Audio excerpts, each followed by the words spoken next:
Out to play last night, evening up the series with Boston 1-1 after a virtuoso performance from Steph Curry offensively and an agitating Draymond Green who made good on his post-Game 1 promise to make Boston feel his presence. Kevin, he said everything would be different, and it was. And because of that, the odds makers are buying.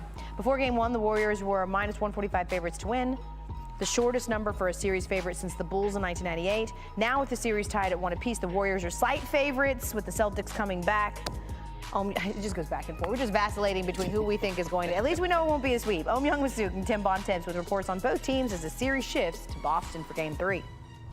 Not long after the Warriors played with the kind of desperation and attitude they needed to even the NBA Finals at 1-1, Draymond Green warned about what lies ahead of them in Boston. Quote, "It's only going to get tougher.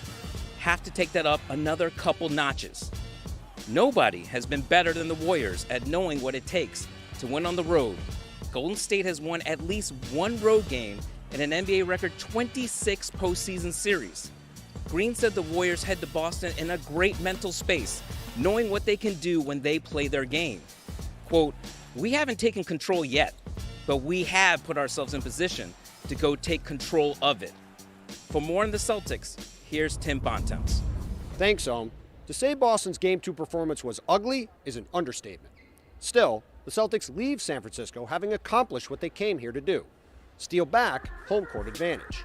They're a good team on the road, Derek White said. "We've just got to be ready to go." Boston returns home for Games 3 and 4 where, in these playoffs, the Celtics have actually lost more games than they have on the road. There would be no better time than now, with 3 wins between them and a championship, for that trend to reverse itself. "The past doesn't matter," Jaylen Brown said. "Nothing in the past matters up until this moment." Tim, thank you so much. 22-year-old NBA vet Vince Carter back with us here on SportsCenter. Vince, let's go back to what we heard from Ohm there about Draymond. Stat line doesn't jump off the page, but that never hinders his ability to be the disruptor. How would you assess his impact last night? Energy, effort, the voice, the head of the stake that determines how they're going to play on both ends of the floor. And we know usually his voice matters defensively. You see right here, his effort, just getting on the floor, tie up, pushing guys around. He's going to be the muscle, the voice, and he's going to let them know, I'm taking care of this so guys can play freely and don't have to worry about those things. But I said on both ends, Kevin, for a reason, because when Draymond is attacking the rim offensively, it puts more pressure on a defense because they can't just sit back and kind of pick their spots on who they want to guard or helping on Steph when he is now looking at the rim, either shooting or attacking the rim. To your point, it opens up the space around the perimeter, and Draymond and company on the defensive side holding the Celtics just 88 points. The Warriors outstanding, especially in the second half. So what does Boston need to do now to respond to this physicality that we saw in Game 2? Kevin, the inevitable third quarter for them. We've seen Boston struggle in the third quarters, but yet we've seen Golden State dominate in third quarters over time in their history. So for Boston, regardless of how you play in the first half, that's all well and good.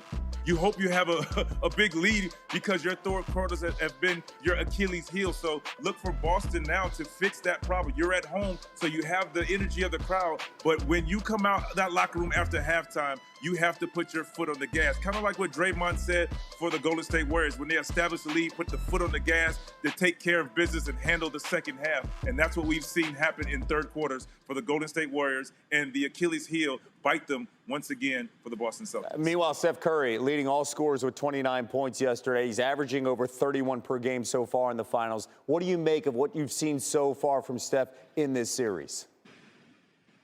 He's reminding us and he's making a statement that he's here, he's capable. And we understand 2015, he didn't win the MVP. I think Iggy won it. Well, I know Iggy won it, but I feel like a lot of people felt like Steph was very capable. And then we understand that KD won back-to-back MVPs.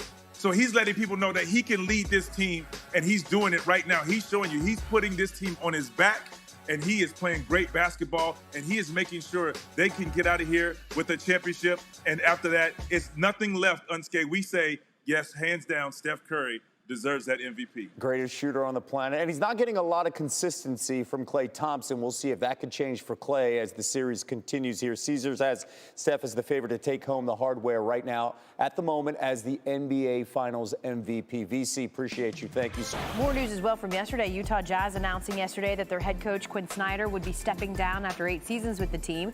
The decision is reportedly not sitting well with their star, Donovan Mitchell. He's described as unsettled, unnerved, all the bad uns, as a large part of his extending with Utah surrounded working with Coach Snyder, who explained today why he's leaving the role.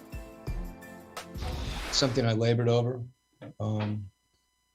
And, you never have complete clarity on something like this. I think Saturday night, I just felt like it was time. I did talk to a number of the guys. That's something that is kind of a regular occurrence for me. I try not to bother them too much, but obviously this was a different situation. As you'd expect, the type of guys that we have were, really supportive. I think it's pretty clear, we desperately wanted him to stay. There's a lot of names I know I'm familiar with in the coaching world, but this will be much different than the 2 previous ones and probably more thorough. We're going to take our time. Got to get it right. Certainly no doubt they wanted him to say he was the third winningest coach currently in the NBA. As we bring in Adrian Wojnarowski and Vince Carter to join us here on SportsCenter and talk about this. Woj, what I just said, right? This report that Donovan Mitchell, unnerved and upset, that came from you. What role, if any, do you think is Donovan Mitchell's going to have in this coaching search? Al, I think Donovan Mitchell is content to just allow management, the organization, to conduct their search. I don't think he's interested in any role in the search, that it's management's process and they'll go through it. And this is going to be a very different search for Utah than the last one 8 years ago with Quinn Snyder that landed him there. They were at the beginning of a rebuild and they wanted a coach who could build a program. And that's what Quinn Snyder did in Utah over 8 years. He got players better. They identified players who started as role players, became starters there. And you saw, really the growth of a program. And that's what I think Quinn Snyder really embraced about coaching. But this will be, I think, far more wide open. You heard Danny Ainge allude to it, that he's not, they don't have any candidate or 2 candidates targeted. But this is still a team that in Utah, they want to contend, they want to win. And so this is an interesting process now as they start to look out in the landscape, see who's available. Vince, obviously with any job as it pertains to being a head coach, managing relationships, managing players is as much a part of it as X's and O's. And there's a lot that's made about the fractured relationship between Mitchell and Rudy Gobert. If you're interviewing for this position, what questions are you asking of this Utah front office? Well, Elle, first of all, don't put it out there that I'm interviewing for this job. Okay. First off, that's supposed to be a secret. But no, seriously. But if I'm the coach right now, my question is, what is that relationship like? What am I walking into? Will I have Donovan Mitchell and Rudy Gobert there? Is he happy and he has plans on staying there? Because as a coach, you're looking at the landscape of the team and what's there, and you're trying to build your offense and your defense around, obviously, Rudy Gobert offensively Donovan Mitchell offensively and Rudy Gobert defensively, and having that. And then if you walk into this job and they're not there, where do you go from there? So we know coaches' jobs are short-lived when you don't have a lot to deal with. So that is my question going forward. I mean, as a coach coming in, it's like I'm asking management, will I have these guys here? How he's unnerved and all of these uns, like you said. What exactly does that mean? And what do we have in place, right? Because you heard Woj just talk about they got this program where they felt like it needed to be, but they've reached the playoffs in 6 consecutive seasons and have not advanced to the conference finals in any of them. So they're looking for someone that can help them take that next step. Adrian Wojnarowski, Vince Carter, maybe just